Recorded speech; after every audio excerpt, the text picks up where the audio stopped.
নমস্কার বন্ধুরা, সবাইকে জানাই পয়লা বৈশাখের শুভ নববর্ষে অনেক শুভেচ্ছা। এটা দেখতে পাচ্ছ, পয়লা বৈশাখের আগের দিন প্রচুর পরিমাণে জামা কাপড় ধুয়েছিলাম, কারণ ওই গানটা আছে না, যে বছরের আবর্জনা দূর হয়ে যাক যাক যাক, এসো হে বৈশাখ এসো এসো।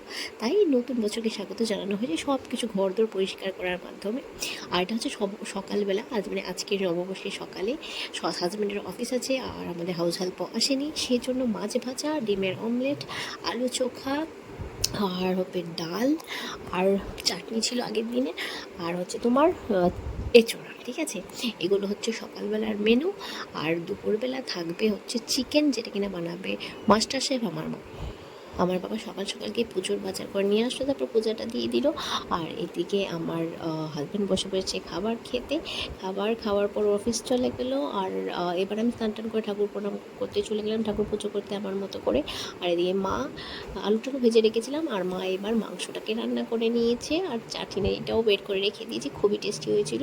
আর আর এত টেস্টি হয়েছিল চিকেনটা যে আমার মেয়ে পুরো কষার সময় চেটে চুটে একদম খেয়ে নিচ্ছিল। তো আজকের ব্লগটা এখানে শেষ করছি বন্ধুরা, দেখা হবে পরের ব্লগে, টাটা।